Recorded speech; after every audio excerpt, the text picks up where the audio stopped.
Coucou Navi. Coucou. Tu viens aujourd'hui nous parler de ton nouveau livre qui est sorti le 14 avril Ouais, et qui s'appelle Super Gentil. c'est ça. C'est un manuel pour les super-héros du quotidien. Est-ce que tu peux nous en parler un peu? C'est quoi le concept derrière ce livre? Ça faisait très longtemps que j'avais envie de faire un livre sur la gentillesse parce que c'était un sujet qui me passionnait. Et en fait, ce qui s'est passé, c'est que j'en ai parlé à une éditrice que j'avais qui me dit « Ah, faut le faire, il y a trop de choses malveillantes qui sortent en ce moment, de choses négatives. Je sens que le feel-good va prendre le pas sur le reste. Viens, on le fait. » Et donc du coup, je savais pas trop par où commencer, comment parler de la gentillesse sans être chiante. Et donc du coup, j'ai réfléchi à un concept et est né Super Gentil. Et ça t'a pris combien de temps pour le faire? Pour l'écrire, Ouais. quelque chose comme 2 mois, mais après j'écris vite. C'est par contre le fruit de 3 ans de réflexion, vraiment, pour toutes les étapes que moi j'ai eues dans ma vie personnellement pour réussir après à l'écrire simplement. Mais sinon, en écriture pure, ouais, ça m'a pris 2 mois. Et qu'est-ce qu'on apprend alors dans ce manuel des super-héros du quotidien? Écoute, je sais pas ce qu'on apprend. J'espère qu'on apprend à aller un petit peu mieux, à se vouloir du bien, à vouloir du bien aux autres et surtout à pas confondre la gentillesse avec la bêtise, à essayer de s'en sortir dans les situations qui sont les pires pour soi. Donc j'ai vraiment essayé, parce que c'est simple, c'est ce que je dis dans le livre, d'être gentil quand on a de l'argent, quand tout va bien dans sa vie, quand le soleil brille, etc. C'est beaucoup plus dur quand on perd un taf, on perd son amoureux, son amoureuse, on est en galère avec ses parents, etc. C'est quand on est malheureux qu'on devient moins gentil. Donc j'essaye de donner des clés pour qu'au quotidien, même dans les moments durs, même quand il faut dire merde, voir comment on peut le faire de façon bienveillante. Voilà. Et est-ce que tu pourrais nous faire un petit teasing de conseils pratiques, puisqu'il y a les deux dans le livre, il y a des réflexions théoriques comme ça sur pourquoi la gentillesse est indispensable à la bonne marche de ce monde, et il y a des vrais conseils pratiques très, très concrets sur comment faire. Alors, par exemple, sur la communication, on se rend compte que la plupart du temps, les disputes, elles mènent à rien parce qu'on a 2 forces opposées qui ont envie de rester dans leur bulle. Et donc, du coup, je parle de ce qu'est la CNV, donc la communication non violente, où il suffit juste de formuler ces phrases autrement pour tout d'un coup être dans un dialogue. Par exemple, au lieu de dire putain en ce moment tu fous rien, j'en ai marre, je fais tout, on peut transformer ça en j'ai l'impression que toi en ce moment ça va pas trop, est-ce que tu veux qu'on en parle parce que je te vois te renfermer sur toi-même et être moins actif. Et tout d'un coup on est moins dans le jugement, on est dans j'ai le sentiment que, et c'est vraiment pas la même chose que tu es comme ça. Ça, c'est des petites techniques qui viennent du management à la base, qui est d'essayer de ne pas reprocher et de créer un dialogue en disant voilà, en ce moment, j'ai ce sentiment-là, est-ce que je me trompe? Est-ce que j'ai raison? Comment on peut faire pour en parler? Et ça évite les disputes longues et qui servent à rien, où tout le monde se reproche des choses. Alors que la plupart du temps, c'est moins des reproches que des perceptions de sentiments qu'on a. Donc ça, c'est une des choses. Respirer, ça je donne plein de techniques de respiration parce que c'est quelque chose qu'on n'apprend pas à faire puisque c'est naturel chez nous de respirer. C'est vraiment le seul truc qu'on n'apprend pas. Voilà, on respire, mais on respire pas très bien. On prend pas le temps de le faire et c'est quelque chose qui même physiquement, biologiquement, peut réparer pas mal de choses. Notamment la gestion de la colère et de ce trop-plein qu'on a parfois qui nous donne envie d'exploser. Donc je donne des petites techniques de respiration qui font un peu plus facilement passer la douleur, parce que ça c'est hyper important, que ça passe. Et du coup, dans ces 3 ans que tu as passé à mûrir ce livre dans ta tête, toi, tu as fait tout ce chemin vers plus de bienveillance. Tu nous avais déjà parlé de la bienveillance en novembre. J'en parle trop. Est-ce que tu as l'impression qu'autour de toi, chez les autres gens, et puis même dans la sphère médiatique, ce genre de choses, c'est des discours qui prennent? Ou est-ce que tu as l'impression d'être un peu toute seule contre vents et marées Alors, écoute, ce qui est très curieux, c'est que j'ai eu le sentiment d'être un peu seule au tout début, et puis c'était tellement un revirement de situation aussi par rapport à qui j'étais. Donc je dis pas que j'étais à l'opposé de la bienveillance, mais c'était pas un sujet qui me parlait. J'aimais les potins, les gossips, jamais la dernière pour dire ah ouais je suis d'accord, elle est comme ci, elle est comme ça, machin. Donc du coup déjà ça a été un coming out de wow, la personne a changé. Et c'était pas dans le délire par exemple, même dans les livres, dans ce qui sortait, dans les films, c'était pas un délire qui prenait. Et ce qui s'est passé, c'est que déjà, il y a eu, à mon sens, les attentats Charlie Hebdo, Super Cacher, tout ça, à ce moment-là.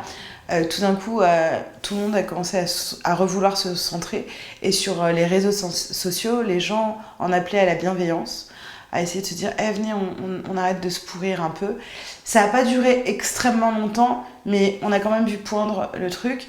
Ensuite, il y a eu des séries comme Derek, comme Unbreakable Kimmy Schmidt sur Netflix, où tout d'un coup, tu disais ok, donc le seul concept à chaque fois de ces séries-là, c'est être positif, être bienveillant et vouloir le bien, et ça cartonne et c'est drôle.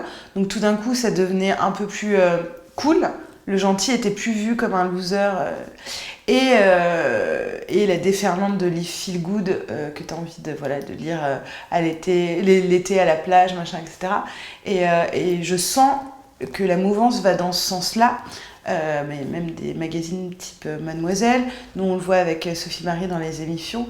En fait, les gens, ils ont envie qu'on soit gentil avec eux, et c'est simple, même dans la rue, quand tu peux surprendre les gens que tu croises en leur disant bonjour, ça va, en essayant d'être souriant avec eux, ils le reçoivent et ils sont heureux. Tu te fais pas agresser parce que t'es gentil, en fait. Donc je pense qu'on est dans cette mouvance-là, mais que c'est vraiment pour le coup pas encore le centre des préoccupations, parce qu'on confond encore ce que je te disais tout à l'heure, le fait d'être gentil avec le fait d'être lâche ou faible, et de se faire marcher dessus et de pas s'imposer dans la vie. Et comme c'est aussi l'ère des vainqueurs, des gagnants, on a du mal à associer les deux, d'où super gentil, pour montrer vraiment que être un gentil, ça peut faire de toi un héros dans ta vie personnelle.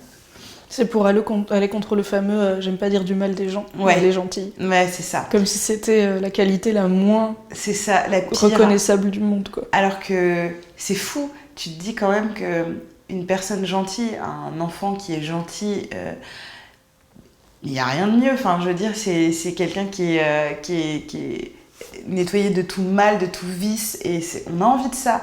On a envie d'être entouré d'amis qui te veulent du bien et qui sont bons. On a envie de travailler avec des gens qui sont gentils et qui sont sympas, donc, et qui sont bienveillants. Donc du coup, comme le mot gentil est galvaudé, on utilise beaucoup plus le mot bienveillance. La gentillesse englobe aussi la bienveillance. Elle l'englobe parce que c'est aussi de la bienveillance envers soi-même. Donc du coup, les magazines parlent plus de bienveillance, parce que gentil, c'est encore un mot qui fait extrêmement peur.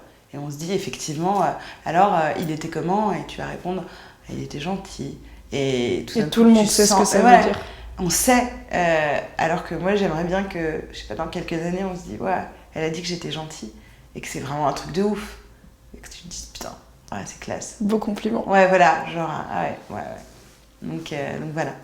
Écoute, en fait, ton livre m'a un peu inspirée, puisque je sais pas si t'as vu, mais au bureau, on a 2 challenges en ce moment. Ouais. Parce que tout le monde est un peu, même si c'est le printemps, un peu down, d'une humeur un peu grise. Ouais. Et du coup, on fait le 21 Days No Complaining Challenge, où l'idée c'est de pas râler pendant 3 semaines.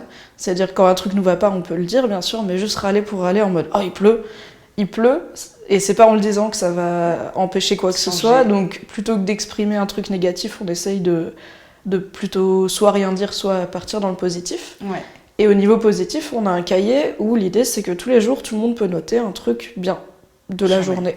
Et pour toi, est-ce que c'est le genre de démarche qui peut rentrer dans super gentil ? Ouais, par exemple, pour les gens qui ont des problèmes de sommeil ou qui font des cauchemars un peu violents, difficiles, où tu sens que tu as des trucs pas réglés, moi je fais un truc depuis à peu près 1 an qui est de me coucher et toujours réfléchir aux 3 trucs que j'ai le plus kiffé dans ma journée.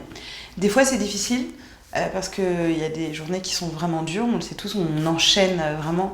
Mais en fait, ça peut être donc des toutes petites choses, genre j'ai bien aimé, je sais pas comment le boulanger m'a tendu mon sandwich et qu'il avait un peu de farine au coin du visage. Enfin, ça peut être des petites choses à la Amélie Poulain, ça peut être des... Putain, j'ai adoré ce moment que j'ai passé avec ma pote ou ce conflit que j'ai réglé. Mais en tout cas, essayer de se coucher en trouvant à chaque fois 3 choses qui nous ont fait du bien dans notre journée. Et en fait, on y arrive facilement, on arrive à trouver 3 choses. Mais c'est déjà se mettre dans un cercle vertueux. J'avais une amie aussi qui m'a raconté une anecdote que je mets dans le livre. Elle s'est fait l'habitude de bitcher dans leur bureau et elle sentait bien que ça mettait une ambiance un peu malveillante. Donc elles ont acheté une tirelire où à chaque fois qu'il y en avait une qui avait besoin vraiment d'exprimer une colère envers un collègue, quelqu'un qui l'avait saoulé, elle mettait 20 centimes. Voilà, pour dire « Ok, je mets de l'argent ». Elle m'a saoulée de ouf, etc. Et donc, le fait de monétiser, un peu comme la boîte comment dire, quand on dit des gros mots, tu vois, avec cet argent, elle faisait quelque chose de bien. Elle le transformait en quelque chose de positif, genre aller bruncher au soleil toutes, voilà, ou se payer un truc pour leur bureau. Et je trouvais ça vraiment cool de se dire, ok, on n'est pas parfait. Il y a des moments vraiment où on craque. Je suis pas du tout dans la culpabilité de dire non, mais dire du mal des gens, c'est pas bon. Parfois, on est vraiment agacé par les gens, on a besoin d'en parler, on a besoin de se trop-plein. Par contre, au lieu que ça devienne un sport et dire du mal juste par ricaner sur une tenue dans la rue, etc., ce qui sert vraiment pour le coup à juste dépenser de l'énergie négative et vraiment négative. Et je sais pas si je crois que je crois un peu au karma et que je me dis que ça te revient toujours dans la gueule à un moment ou à un autre.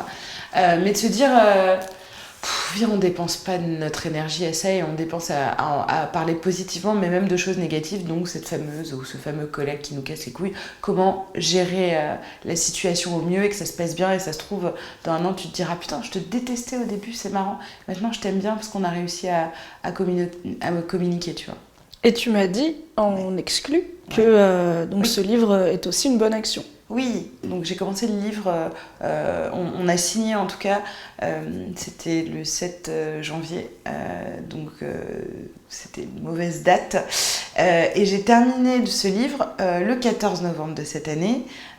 Donc j'ai pris 2 mois d'écriture, mais ça a été espacé sur un an. Et donc ce livre est vraiment encadré par les attentats pour le coup. On a d'ailleurs une des éditrices de la maison First qui est décédée au Bataclan. Je me disais, j'avais vraiment envie que Super Gentil, l'acte d'achat, soit déjà un premier pas vers la bienveillance, faire quelque chose de cool. Donc du coup, j'ai décidé de reverser la moitié de mes droits d'auteur à une association. J'ai choisi celle Bonjour Tristesse et Wax qui avait fait donc une vidéo au moment des attentats et qui voulait monétiser cette vidéo pour la donner à l'association des familles françaises victimes du terrorisme. Et je me suis dit, bah tiens, je vais faire ça, je vais reverser mes droits pour que déjà, quand tu vas acheter ce livre, c'est déjà un truc bien que tu fais, voilà, un premier acte de bienveillance. Donc voilà, je me suis dit, tu sais quoi, Super Gentil, ce serait un peu... ce serait cool que moi aussi je m'en serve pour donner de l'argent à une asso qui en a besoin. Donc voilà, ça, ce sera le truc de Super Gentil. C'est pour ça qu'il faut l'acheter. Oui, et où est-ce qu'on peut l'acheter ? On peut l'acheter partout. Donc on peut l'acheter sur Internet via les plateformes Amazon, Fnac et compagnie. Et sinon, on peut l'acheter en librairie. On peut demander si votre libraire l'a pas de le commander. Mais il est plutôt, comme c'est First, une grosse boîte d'édition, donc il est plutôt présent dans les boutiques agréées. Et il est même chez Leclerc. Donc voilà. Donc on peut l'acheter partout. Donc vous n'avez pas d'excuses pour ne pas commencer le chemin vers la gentillesse. Et il y a un truc que je veux ajouter à ce livre, parce que c'est vrai que le sujet, rapidement, tu peux te dire boring. Je pense vraiment que faut qu'on dépoussière cette idée que la gentillesse, les gentils ne sont pas drôles. Je fais un exemple avec Yacine Bellouz, qui est une personne, donc un comédien qui fait du stand-up, qui a un spectacle formidable, hyper drôle, et qui est un mec complètement absurde et barré, et qui réussit le tour de force de ne critiquer personne pendant plus d'1 heure et demie. Et il reste drôle quand même. Je pense vraiment qu'on peut être drôle et bienveillant, qu'on peut avoir une vie sexuelle et être gentil, qu'on peut ne pas se laisser marcher sur les pieds et dire merde quand il le faut, tout en restant quelqu'un de bien.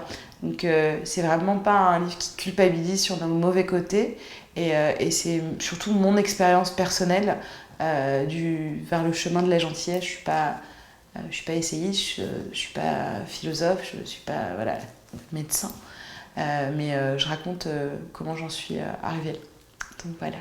Merci beaucoup Navi pour cette interview. Est-ce que tu aurais un dernier conseil aux gens qui voudraient devenir plus gentils, mais qui ne savent pas forcément par où commencer? Le premier, il faut commencer par soi.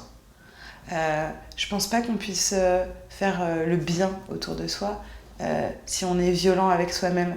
Et ça, je l'ai observé avec beaucoup de gens. Je pense qu'on est les personnes avec qui on est les plus violentes. Et on s'en rend pas compte. Mais juste à la façon dont on peut se regarder certains matins dans le miroir en vraiment se détestant, en se disant je suis moche, je suis gros, je suis machin, je suis comme si Et ben en fait on se rend pas compte, mais ça c'est déjà être dans la malveillance envers soi. Donc on est très dur avec nous-mêmes, parfois on se déteste de réaction, on se dit putain je suis trop conne. Ça en fait faut essayer d'arrêter. Pour moi, quand on commence à se réconcilier avec soi-même, à être bienveillant et à être dans l'amour de soi, et ben automatiquement on arrive à l'être avec les autres parce qu'on s'ouvre, et que quand on voit des comportements malveillants, on dit ah attention, je te conseille ci ou je te conseille ça, ou viens on s'en fout, viens on parle plus de ça, viens ça, et on est plus ouvert avec les autres. Donc le premier conseil pour être gentil et faire le bien autour de soi, c'est qu'il faut l'être avec soi, et il faut se réconcilier et s'aimer un peu et se vouloir du bien. Et après ça roule, franchement, si t'es ok avec toi, le reste ça va. Voilà. On se quitte sur ce beau conseil, et on se dit à bientôt pour des émissions. Oui, très bientôt. J'ai hâte. Oui. Merci Navi. Bisous. On est là pour parler de gentillesse. Ouais. Cette interview est complètement improvisée. Tout à fait.